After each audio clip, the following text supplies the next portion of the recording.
very much hope that Putin will not yet again get away with murder, get away with breaking any and every international law. And we want actions. We want, we can see that sanctions don't work against Putin. They work against Russians who don't sometimes support Putin, but they don't work against Putin. And Putin should not be treated as another European country's leader. No journalist should come and ask him questions that suit his, suit him. They should, he should not be treated as an equal. He should be treated as a mass murderer and a criminal. Now, a Russian human rights group claims that police have arrested more than 100 people who gathered in Moscow and St. Petersburg to mourn Alexei Navalny, of course, the jailed opposition leader. Meanwhile, Lord Cameron, the Foreign Secretary, says Vladimir Putin should be accountable and face consequences for Mr. Navalny's death. Well, let's speak now to Tatiana Fokina, who is a friend and a supporter of Alexei Navalny, who's now based in London. Good morning to you. Good morning. I'm sorry for your loss. How are you coping with the news that we all learned just 24 hours ago?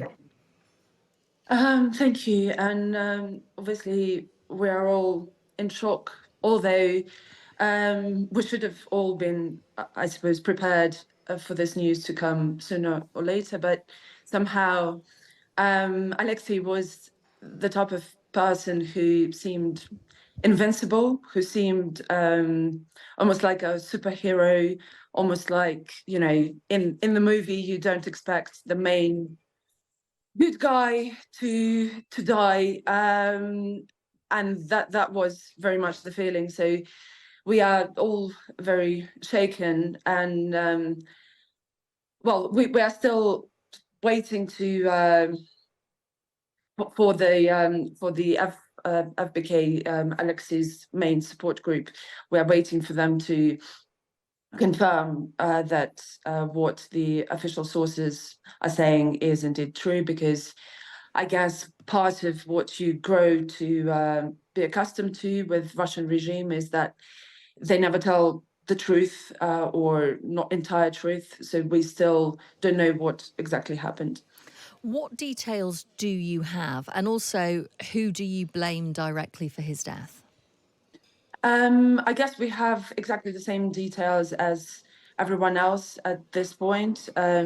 So just what the press in Russia and internationally has been saying, that he collapsed during a walk, and then the ambulance came and they failed to bring him back to life, which again, we haven't seen any footage of that. We do not know whether that's what happened or not. But to be honest, this is not that important, because inevitably, no matter what really happened, we know who is to blame. And I don't like it when I see in the titles of the newspapers that Alexei Navalny died in prison. No, he was killed. He was killed by Vladimir Putin. This is how it is. This is how it should be portrayed, and this is what the world should be very aware of. I was interested, there was a documentary, I think it was last year, where Alexei Navalny was asked, do you think about whether you might be killed, and what would that mean for the democracy movement, and how do you come to terms with that? There's a really interesting quote, which I'm sure you're well aware of. He said, "If they decide to kill me, it means we're incredibly strong at that moment. And that power needs to be used, not to give up, and to remember that we are an enormous power that is being oppressed by these bad guys. We don't actually realise how strong we are. The only thing necessary for the triumph of evil is for good people to do nothing. So don't do nothing." Why do you think this is the moment that the Russian regime decided to kill Alexei Navalny? Because we know that they tried to kill him back in 2020 with Novichok. He actually did his own investigation, didn't he, and managed to get someone to confess that to him. But why do you think now is the time that they decided to take his life? I didn't necessarily think it was a decision per se. I just think that he's been living in inhumane conditions for 3 years, and as fit and as fearless as he was, no human can survive those conditions. He spent over 300 days in a punishment cell, which is, it's hell on earth.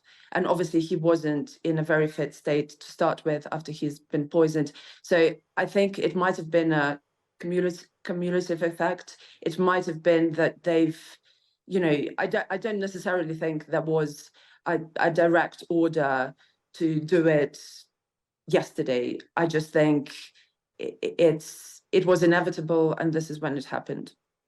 There have obviously been strong words from President Biden saying, make no mistake, Vladimir Putin is responsible. The UK Foreign Secretary David Cameron saying that Putin should be held accountable for Alexei Navalny's death. I mean, I'm guessing you welcome those comments, but I'm wondering what more you want to be done in response. I just really hope that all these words of support and condolences to Alexei's family will not be just words, because, to be honest, the world leaders could have stopped this from happening. They could have put more pressure on Putin. They could have try and negotiate for Alexei's freedom, and they didn't. And I very much hope that Putin will not yet again get away with murder, get away with breaking any and every international law. And we want actions. We want, we can see that sanctions don't work against Putin. They work against Russians who don't sometimes support Putin, but they don't work against Putin. And Putin should not be treated as another European country's leader. No journalist should come and ask him questions that suit his, you know, suit him. They should, he should not be treated as an equal. He should be treated as a mass murderer and a criminal. So this is very much how the world should be talking to him and treating him. And I really hope that there will be not just words from international leaders, but actions. Tatiana, thank you so much for speaking to us this morning, and I am so sorry for your loss.